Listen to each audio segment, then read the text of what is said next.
নমস্কার। উপস্থিত রামকৃষ্ণ মিশন মঠের সকল মহারাজদের চরণকমলে আমার সশ্রদ্ধ প্রণাম নিবেদন করি। আর যারা শ্রোতা রয়েছেন তাদের, যার বড় গুরুজন, তাদের আমার আন্তরিক শ্রদ্ধা প্রণাম নিবেদন করি। ছোটদের অনেক ভালোবাসা।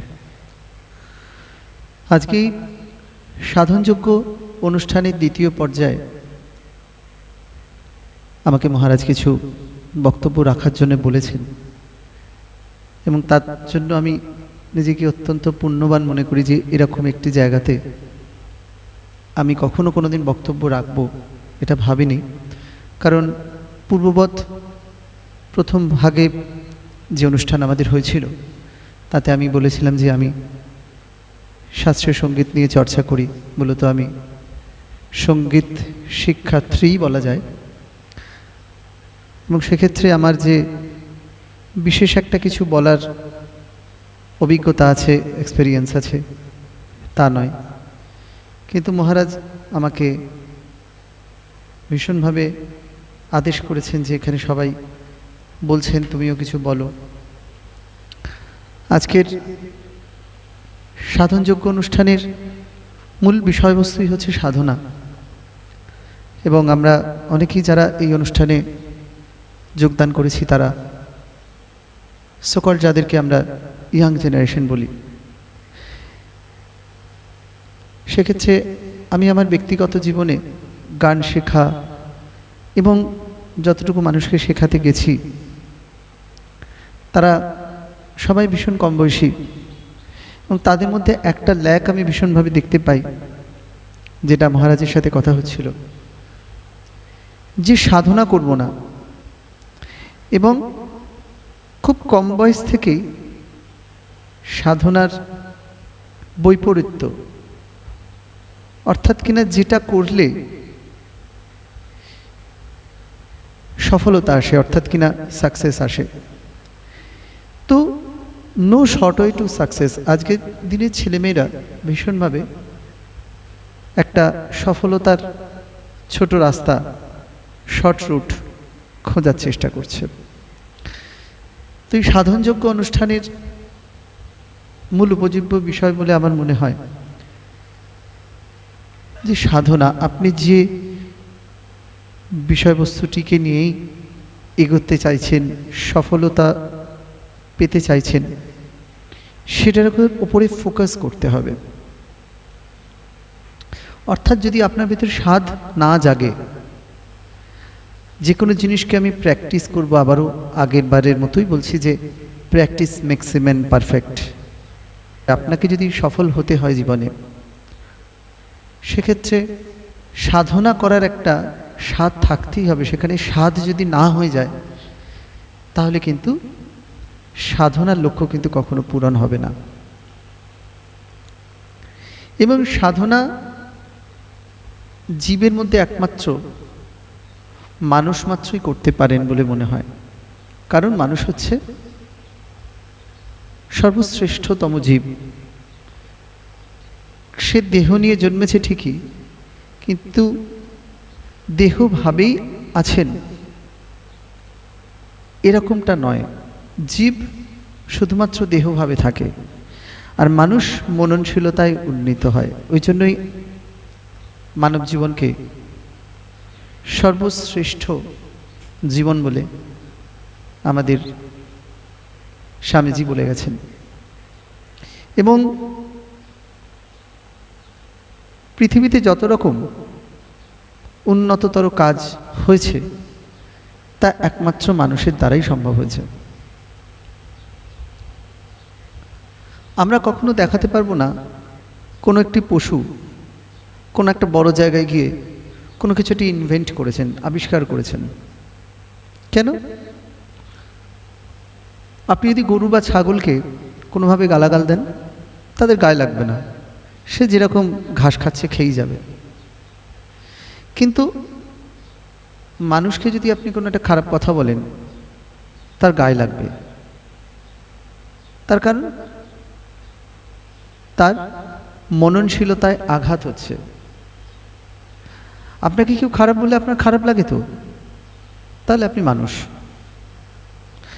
এখানেই হচ্ছে জীব, এবং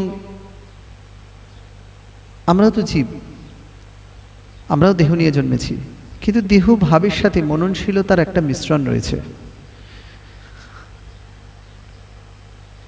আমাদের আশ্রমে দেখি প্রচুর মানুষ আসেন, আমরা সংসারে আছি কিন্তু সংসারে ভীষণ দুঃখ, কিন্তু তবুও আমরা সেই জায়গাটাতেই ছুটে যাচ্ছি। মহারাজ একটি ভালো গল্প বলেছিলেন। এক মাঝি নৌকা নিয়ে নদীর ধারে দাঁড়িয়ে আছেন, সমস্ত যাত্রী সকল নদীর এপার থেকে ওপারে যাবেন তার সবার হয়ে, এবং মাঝি নৌকা চালিয়ে নিয়ে যাবেন। তো যেরকম ভাবনা সেরকমই কাজ। সবাই মিলে নৌকাতে উঠেছেন, যাত্রী বোঝাই হয়ে গেছে, এবারে নৌকা ছাড়ার পালা। তো ঠিক সেই সময় মাঝি ঠিক করলেন যে এতখানি রাস্তা যাব,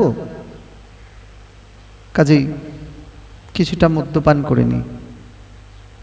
যা ভাবা তাই কাজ।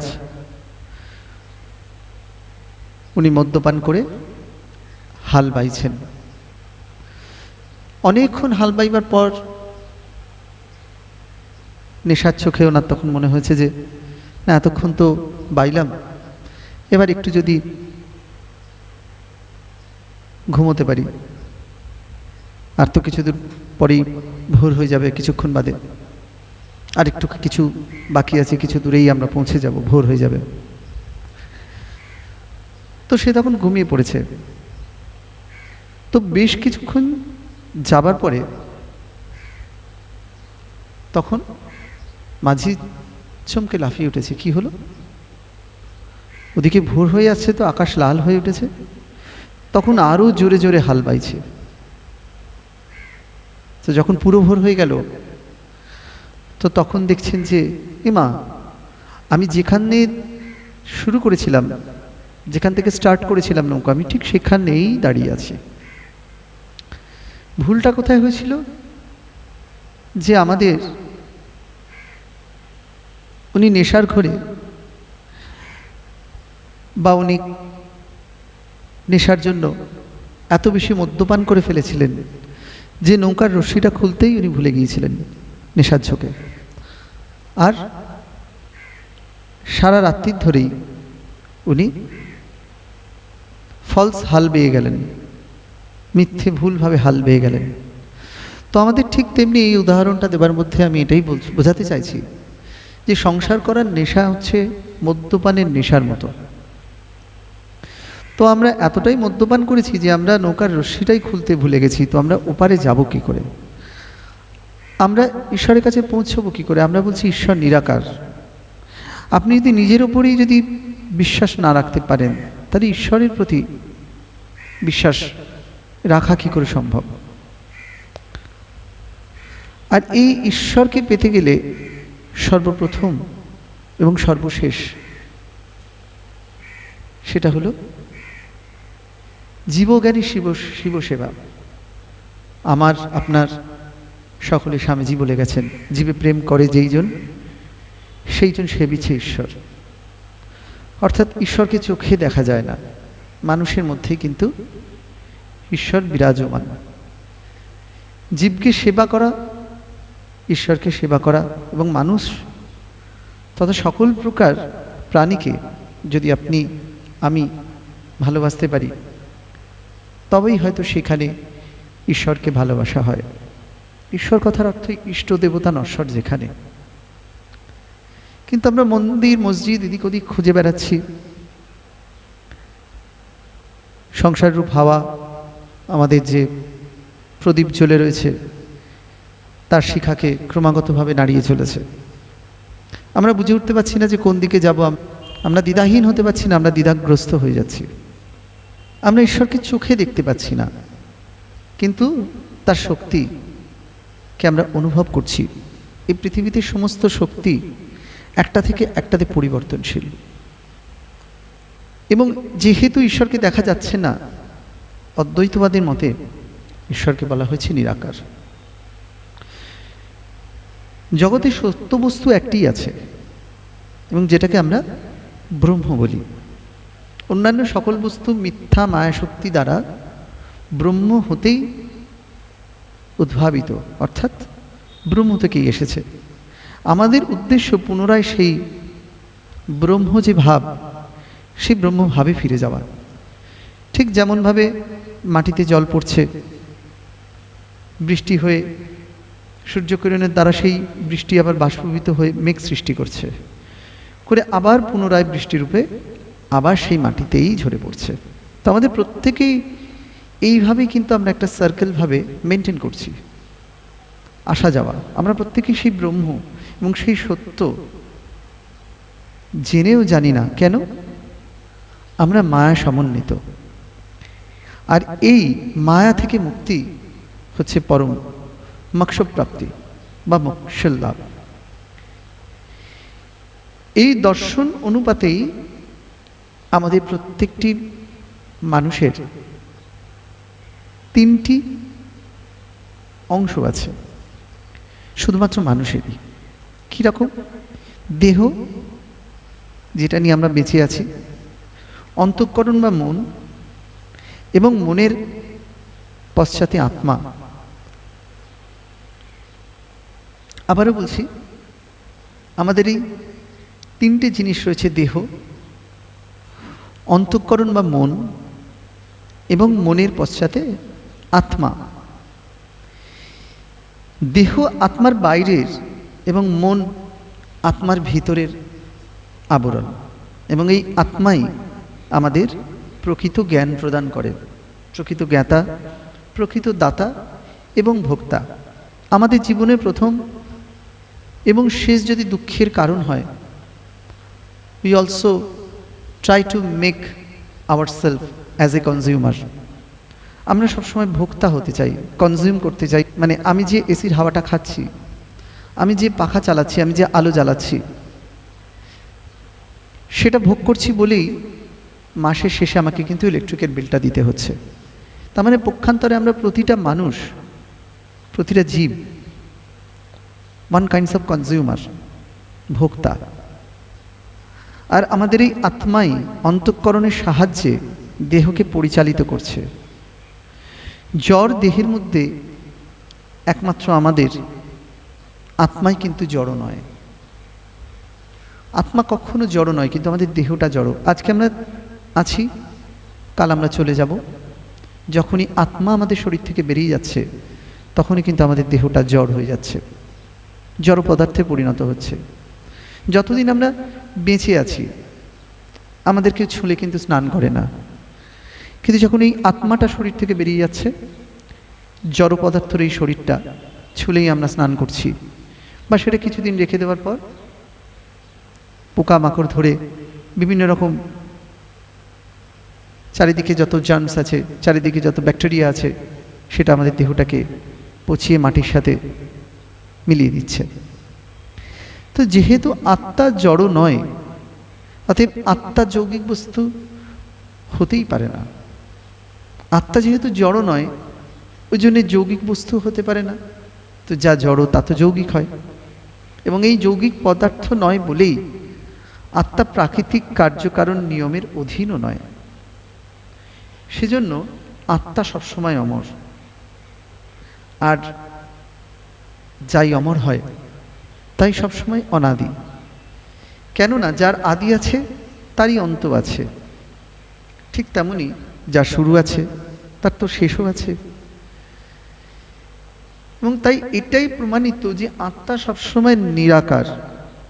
জড় ছাড়া আকার কখনো থাকতেই পারে না। আমরা এমন কোনো বস্তুকে কখনো দেখিনি যার কখনো অন্ত নেই। আজকে আপনি যাকে ভালোবাসছেন, যাকে স্নেহ করছেন, সর্বোপরি আপনি নিজেকে যে দেহ ধারণ করে আছেন, সেটাও বেশি দিনের জন্য নয়, সেটাও একটা দিন বিলীন হয়ে যাবে।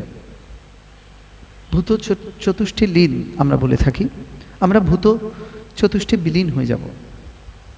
সুতরাং অদ্বৈতবাদের মতে তোমার আমার সকলের আত্মাই কিন্তু সর্বব্যাপী। আপনার আমার আত্মা সর্বব্যাপী। আমি যেমন পৃথিবীতে আছি, আমি তেমনি সূর্যেতেও আছি, অর্থাৎ আমার আত্মা যেমন পৃথিবীতেও আছে, সূর্যেতেও আছে।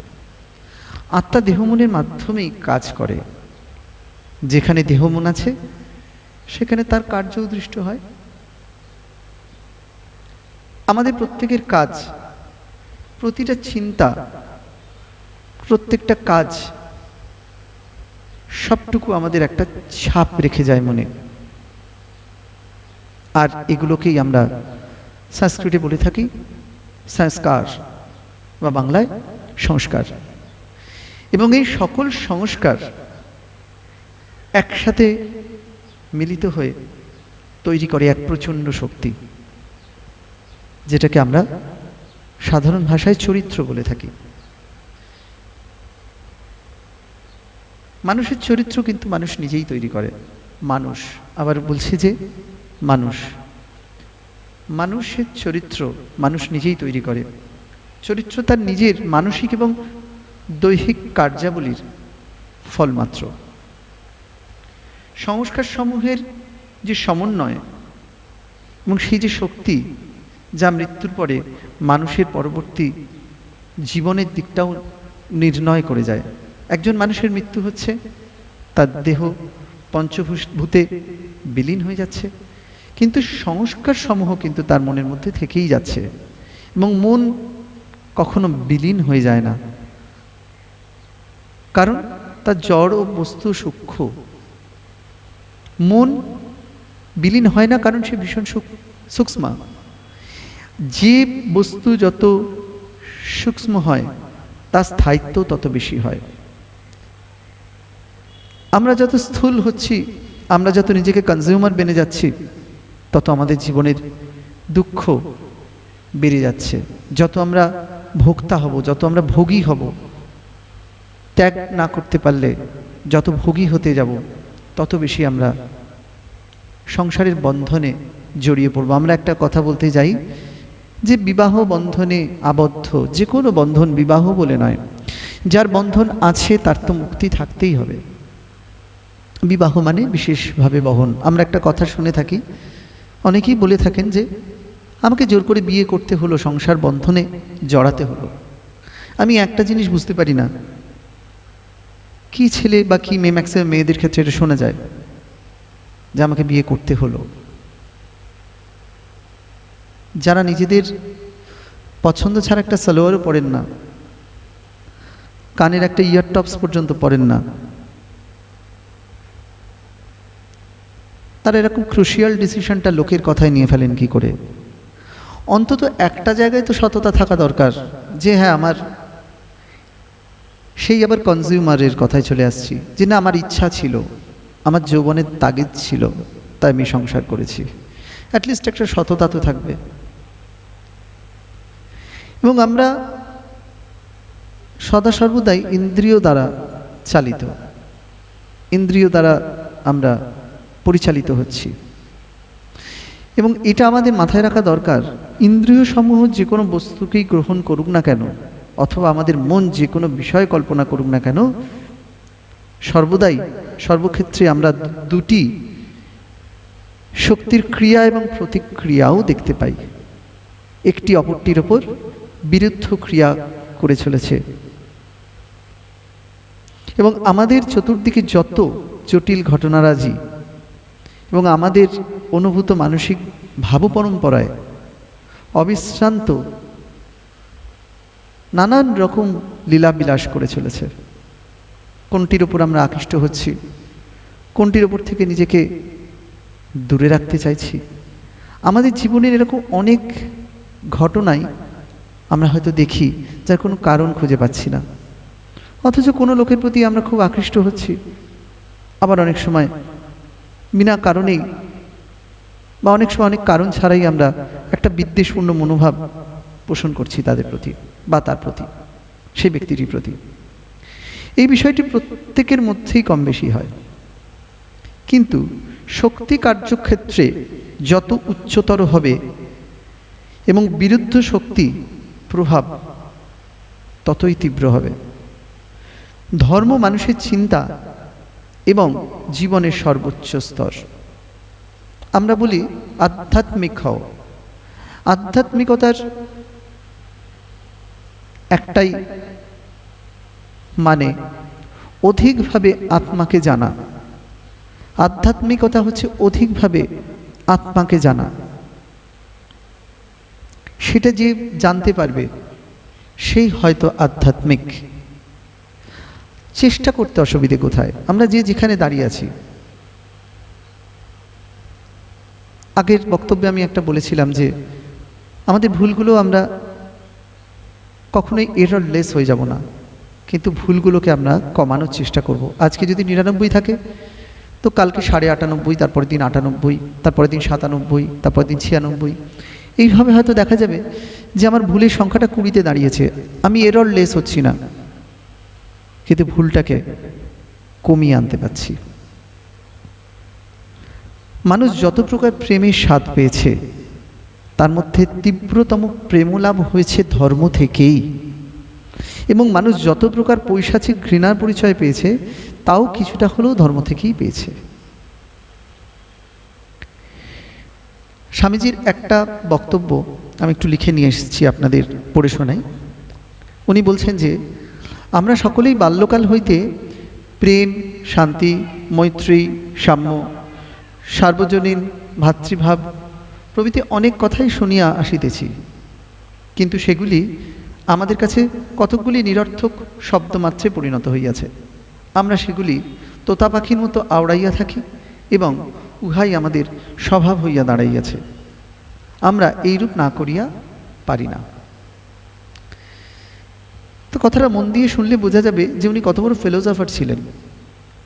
যে সকল মহাপুরুষগণ প্রথমে তাদের হৃদয়ে এই মহান তত্ত্বগুলি উপলব্ধি করেছিলেন, তারাই কিন্তু এই শব্দগুলি সৃষ্টি করেন। তখন অনেকেই এর অর্থ বুঝতো না, কিন্তু বর্তমানে অজ্ঞ লোকেরা এই শব্দগুলি দিয়ে জাস্ট একটা ছেলে খেলা করছে। আমাদের সমাজে যত রকম রীতিনিয়ম রয়েছে সেই রীতিনিয়মের ম্যাক্সিমামটাই আমরা কিন্তু ঠিক কাজে ব্যয় করতে পারছি না। আমাকে একটা গাড়ি কিনে দেওয়া হলো, আমি খুব কম সময়ে একটা রাস্তা অতিক্রম করব বা আমি গন্তব্যে পৌঁছাবো। সেই গাড়িটা আমি সুন্দরভাবে চালিয়ে যেতে পারি, অথবা এমনভাবে রেকলেস ড্রাইভ করলাম বা আমি ড্রিঙ্ক করে ড্রাইভ করছি যে আমি 4 জনকে মেরে দিলাম। তাহলে আমার চালানোর জন্য সেটা একটা কারো প্রাণঘাতকের কারণ হয়ে দাঁড়ালো আমার চালানোটা। তো তার জন্য আমাদের গীতা থেকে একটা কথা আছে, ইহৈব তৈর্জিত সর্গ শেষং সাম্যে স্থিতাং মনা নির্দোষং হি সমং ব্রহ্ম তস্মাৎ ব্রহ্মানিতে স্থিতা। অর্থাৎ যাহাদের মন সাম্যে অবস্থিত তাহারা এখানেই সংসারকে জয় করেছেন। ব্রহ্ম সমভাবাপন্ন ও নির্দোষ, এবং তারা ব্রহ্মেই অবস্থান করছেন। কাজেই আমাদের একটা বিষয় মাথার মধ্যে রাখতে হবে, আমরা যা কিছু করি ঈশ্বরকে ধরে করব। আমরা যত রকম প্রেমের আস্বাদন পেয়েছি সেগুলোকে আমরা বড্ড বেশি স্থূলভাবে দেখি। তুম বিনা জিয়া যায় না, ও মেরি দিল কি চায়ন। আজকে চোখের সামনে আমরা দেখতে পাই যে আমরা বলছি কত ভালোবাসি, কিন্তু আমরা ভালোবাসাটা পরস্পরের উপর ডিপেন্ডেবল। আমরা বিয়ে থা করছি, সংসার করছি, সেখানেও তাই একটা অদ্ভুত চাহিদা। আমরা যে কথাটা লিখি শুভ পরিণয়, পরিণয় কথার অর্থ হচ্ছে নয়ন পড়েছে শুভতে। অভিষেকের সাথে অভিষেক তার শুভ পরিণয়। যখন একটি মেয়েকে সাধারণভাবে একটা ছেলে বাড়ি থেকে দেখতে যাওয়া হয়, মা তুমি কতদূর পড়াশোনা করেছো, তুমি চাকরি করো কিনা, একটু হেঁটে দেখাও তো, তোমার কত বড় চুল। তো সেখানেও তো নয়ন কখনো শুভতে পড়েনি। মেয়ের জায়গা থেকেও ছেলেকে দেখা হচ্ছে তিনি সেন্ট্রাল গভর্নমেন্টে জব করেন কি বেঙ্গল গভর্নমেন্টে জব করেন। মূল মোদ্দা কথা যে মাসের শেষে how much he can earn end of the month, সে কত টাকা রোজগার করে। তার মানে সেখানে ভালোবাসা তো কখনো ছিল না। তাহলে সেখানে শুভ পরিণয়, নয়ন কখনো শুভতে পড়েইনি। তা সেক্ষেত্রে ভুলেও যদিদং হৃদয়ং তব তদিদং হৃদয়ং মম ভুলেও হয়নি। তাহলে এই নীতিবোধের ওপরেই গোটা সমাজ সংসার চলছেন। আমাকে যদি আপনারা জিজ্ঞেস করেন যে আপনি বিয়ে করেননি কেন, 100টা কারণ বলতে পারবো, কিন্তু যারা বলেন সংসার করো, সংসার বন্ধনে আবদ্ধ হও, তাদেরকে জিজ্ঞেস করবো দুটো অ্যাটলিস্ট ভ্যালিড রিজন তো বলুন। একটা মাক্সিকা, একটা মৌমাছি বা একটা মাছি বা একটা পোকা আগুনে গিয়ে পড়ছে, পুড়ে যাচ্ছে, মারা যাচ্ছে, কিন্তু পিছনে থাকা পোকাটি দেখে সেও সেই ওই আগুন নেই পড়ার চেষ্টা করছেন। আমি কখনো বলছি না যে সংসার খারাপ। সংসার বন্ধন হইবে মোচন, জ্ঞানাঞ্জনে হবে লোচন আধার।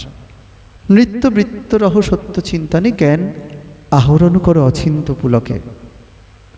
সেই আবার একটাই কথা যে সাধনা, যে কোনো জ্ঞানকে অর্জন করতে গেলে, যে কোনো বিদ্যাকে অর্জন করতে গেলে নিরন্তর সাধনার দরকার, এবং সেখানে সাধ যদি না হয় তাহলে কিন্তু কখনো সাধন কখনো হবেই না। যেখানে সাধন নেই সেখানে সফলতা কোনোদিন আসতেই পারে না।